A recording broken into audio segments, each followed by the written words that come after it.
Hurtig udfyldning er en rigtig, rigtig smart funktion, som kom til i 2010, og den ligger hen under data her, og man kan egentlig sige, at den kan hjælpe os lidt der, hvor for eksempel tekst til kolonner ikke rigtig slår til, og i øvrigt er den måske også lidt nemmere at arbejde med.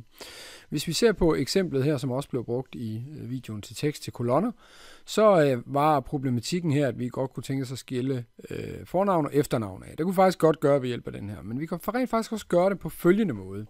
Det, der er vigtigt, når man bruger hurtig udfyldning, det er, at man står direkte op imod de data, det handler om. Det vil sige, at jeg kan ikke gøre det her. Jeg skal stå i en kolonne, der grænser op til det handler om. Nu kan jeg skrive noget her. For eksempel fornavnet herhenne fra navn her. Og når jeg trykker på hurtig udfyldning nu, så vil den rent faktisk gå ind og analysere dataene, og så vil den sige, hvad er det, jeg har gjort? Okay, jeg har egentlig taget Sherry her, indtil der kommer et mellemrum, og derfor er det faktisk præcis det samme, den gør, det vil sige, at den har altså isoleret samtlige fornavne hernede af. Så det er jo en rigtig, rigtig smart måde at gøre det på. Nogle af de udfordringer, vi var op imod med tekst til kolonner, det var, at hvad nu hvis det ikke er stringent? For eksempel herover, der vil vi godt have tallet isoleret, men vi kan ikke gå ud fra, at det altid er 4 cifre, fordi hernede er det for eksempel kun 3. Så vi kan faktisk lave det samme trick her. Vi kan skrive 2433, sådan, så stiller vi os der. Nu går Excel ind og siger, hvor er der noget, der står 2433?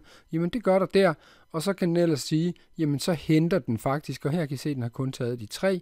Vi kunne jo ikke tage, at det var 4 karakterer, eller hvordan vi nu ellers ville gøre det. Så på den måde giver det faktisk god mening. Vi havde også en problematik om, at vi gerne ville have, hvornår folk var født, sådan så vi kunne regne deres alder ud her, og der kan vi faktisk gøre det samme. Så kan vi sige, at her var det 1961, sådan, og hurtig udfyldning, og så har den faktisk været inde og hente samtlige årstal, hvor folk de er blevet født her, og så kunne vi bruge det til at beregne et eller andet ud fra.